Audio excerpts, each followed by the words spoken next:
Hello everybody, I'm Law, the Unite content creator on a budget, and today we are looking at Blastoise.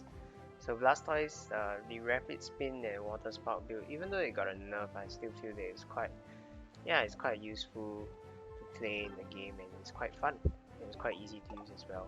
So for health items, body barrier, special attack specs. For the third item, you can either go focus band or energy amplifier. Lately, I've been using the energy amplifier because you get to use your unite move more often, and Blastoise unite move is simply amazing. So today I'm just gonna take you through just the practice area part of it first, just for those of you who are a bit newer to the game or not so sure about what to do with the rapid spin build or how to use his unite move. You can look at this practice, and then later on we will show you a match or how we can play Blastoise in a game. So the usual moves for Blastoise, I think Water Gun is quite standard, so nothing much to explain there. Skull Bash is just a dash. So Water Gun does push enemies away from you. Skull Bash allows you to essentially dash forward or dash back. So these two moves are essentially all you have until if you're level 5. So when you're level 5, you get Water Spout. So if you're using the Rapid Spin Water Spout build, essentially at level 5, Water Spout doesn't really do much, right? It just creates an area of effect that does damage as long as you're inside. So it's quite tough in the laning phase if you're in lane. And then now when we hit level 7, then that's when we can have a bit more fun. So Rapid Spin on its own is just, as you can see, just does continuous damage as long as you're within that area of effect. So what we want to do with Blastoise here is we want to combine the Water Spout and the Rapid Spin together. So here I'm trying out actually the difference between you just staying still and doing Rapid Spin and moving around and doing Rapid Spin is not really, if I'm not wrong, there's not much of a difference. In fact, there's no difference at all in terms of damage. But what you want to do when you use your Rapid Spin is you want to move around the map, because enemies can still damage you. So you do want to, when you're spinning around, it makes more sense to move around so that you could dodge moves, or you could even just chase enemies around. So this is how you can use Rapid Spin and Water Spout together. So while you're spinning, in the Rapid Spin you press and hold your Water Spout, and it'll really help you to do more damage over time with your Rapid Spin. So essentially that's what you want to do with both moves. So just take note that after you do that, you're kind of resetting the cooldown for both Water Spout and Rapid Spin. So what you can do is you can use Water Spout first, then you can Rapid Spin and Water Spout again, and then you have the cooldown. So now I'm just going to show you on the Cinderace here. So you do have limited time on your Rapid Spin, so wait until for a situation like this, and then if they don't move away, they just get caught in the full Rapid Spin. It's very easy to kill them all. Right, so now we are finally level 9 and we can look at Blastoise Unite move. So Unite move essentially is just Blastoise swings his water around in an arc, and whatever enemies that are inside get propelled up. So it's a very simple Unite move. It's quite predictable because you can see that there's a delay time. So what we want to do now is I want to show you a little trick that a lot of professional players use that I pick up along the way, is to use your Unite move together with your eject button so that you can reposition yourself. So now you can see Unite move on its own. I'm far away from the door, I cannot hit it. But now if I use my eject button, I can eject and shift myself such that I can hit the door. So you can feel free to use this in team fights wherever you see fit. Right? So because your Unite move is so predictable, so using eject button really helps you to just shock your enemies and to catch up to them. Let's say if they try to get out of your circle, you just eject button in their direction. So you can see I use the eject button and I managed to get the Ludicolo over there as well. Then after that you can just use your Water Spout and Rapid Spin, and essentially that's it for Blastoise. So this is how you use your moves. Yeah, so the Rapid Spin Water Spout is quite really quite straightforward to use. So it just depends how you want to support, and yeah, maybe with the Unite move trick, it will really help you to improve your Blastoise gameplay. Yeah, so that's about it, and without further ado, let us go into a match with Blastoise. Alright, so we're heading into a match with Blastoise. So yeah, how items, just to remind everyone again, Body Barrier, Special Attack Specs, and Energy Amplifier. Yeah, of course you don't want the Energy Amp, you can run Focus Band for a bit more sustain in the fight, but lately I've been hooked on Energy Amp because you can use your Unite move more often, which I enjoy now. I just enjoy attacking people.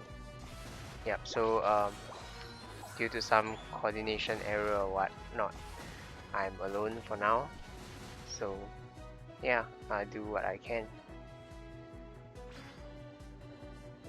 Yep, so just fighting here. So you just want to use your stacks. Get your stacks.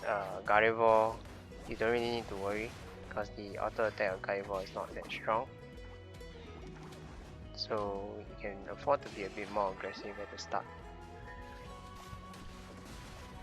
Yep, so our jungler comes up to the top to help. So you just make a little push. Cinderace.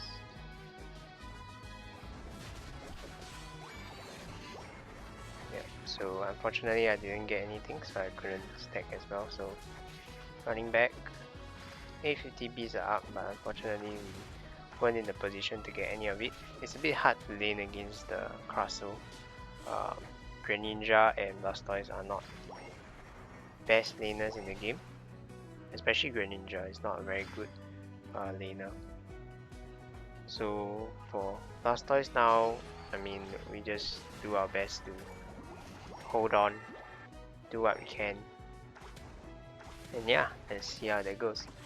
So the laning phase is quite rough for Blastoise because you don't really get your Rapid Spin until level 7, and at level 5 you only get Water Spout. So yeah, the initial part is quite rough. So if you're running the Rapid Spin build, I mean, you can actually just, if you do get jungle for Blastoise, I think that's quite reasonable as well because you get your moves at level 7, so that's good. Yeah, but if you're in lane, yeah, I think you can just take chance to stack for your special attack specs. Yeah. It's hard to get jungle. Everybody wants to get jungle, so well, we have to work with what we got, right? So anyway, we are doing alright, not too bad. So we're trying to see if we can take the 720 Bs. Alright, we've got Crustle there. Okay. Now we're making it for Dreadnought. Because I didn't have Rapid Spin yet, I thought that it'd be easier for Greninja to go to the bottom and help to take the Dreadnought, but yeah, Greninja didn't do that. So ideally you should send, you know, if the team decides to focus on Dreadnought, then we should have at least 4 people down there, if not everybody down in Dread. But anyway, the enemy is quite divided also, and we did manage to get Dread. So yeah, just some explanation of team fighting. Although this is a solo queue match, so it's very hard to coordinate anything here. But yeah, in general, I think choose an objective to focus on would be what I think would be the better play to make here. But anyway, just rolling on this, and you can see how much damage we are doing, and I'm not even level 9 yet. So I hope to stack some more, but yeah, the Greninja broke the goal instead. So what I'm doing now is I'm just, yeah, doing what I can to fight. Alright, so now that I'm level 9, we can use the unite move, and you can see the unite move and eject button play there, so that I can get the Gardevoir as well. Yep. So now that I see the Zero Aura, it's time to run away. So I mean, if you have low health, you shouldn't really go into your rapid spins because you can just die like that, right? You can still receive damage from rapid spin, as in your enemy still can attack you while you are spinning around. So you want to be careful of your HP and whether your allies are there to help you or not, to decide if you want to rapid spin in or if you should just fall back for the moment. Yep, so now just farming some experience. Yeah, but other than that, yeah, Blastoise is quite a easy Pokemon to use. I don't think that the skill required for rapid spin and water spout is something that is so difficult. I think it's just some plays or team fighting things that you have to take note of.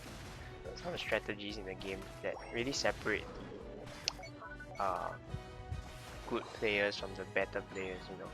So yeah.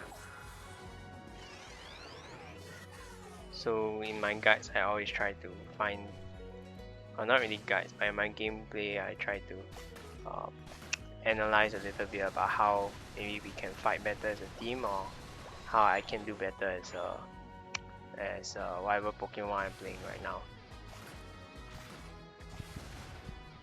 So it's always very important to look at the map around you as well, so you know like where needs support and when your objectives are coming. So I see that Rotom is coming and I was like steadily moving to the top.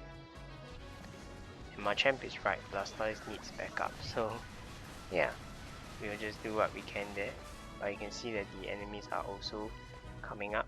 So what I did was trying to push them out. So now that they are the enemy team is just chasing, so I'm just left with the Venusaur to chase. I used my rapid spin a little too early, so in the end I got fed up chasing the Venusaur and just used my Unite move on it. Yeah, and since I'm running Energy Amplifier, I'm a bit no, not so particular about when I use my Unite. Of course, now I used it about the 3-minute mark, so 1 minute is more than enough time for me to get back my Unite move. So I did score, and scoring actually helps you to recharge as well, but of course I know that I would have died. I felt that the Cinderace shouldn't have went in because, well, they are already on top, and yeah, it's not really worth it to push, especially for the amount of score that he has, you know. It would be better to just wait at your side and farm up experience in time for the Zapdos fight. So although you can see in the objective that the Dreadnought is coming up, but we saw just now that essentially the rest of the enemy team is formed up there already, so there's no need to engage in that fight below. Just let the enemies take the Dreadnought, and yeah, what's more important is to form up for the Zapdos that's coming up in, well, 7 seconds. So yeah, so I was looking for the core fish there so that I'll be level 13. Level 13 is good, so I can get my rapid spin plus. Yep, so you always want to be the highest level that you can be for the team fight. So now we're just isolating. Yep, so we got the Zero Aura. So because the entire orange team was scattered around, whereas my team was moving together, we were able to just knock down the enemies one by one and get the Zapdos. Yep, and then they surrendered. So that's essentially the end of the game. So yeah, Blastoise is really an easy Pokemon to use, but there are certain strategies that you can incorporate into the fight. Yeah, so they surrendered, we won. Didn't do a lot of damage, but yeah, I only did about 39k. Yeah, so that's it for the Blastoise video. I hope you enjoyed, and we'll look forward to seeing you in the next video. Bye!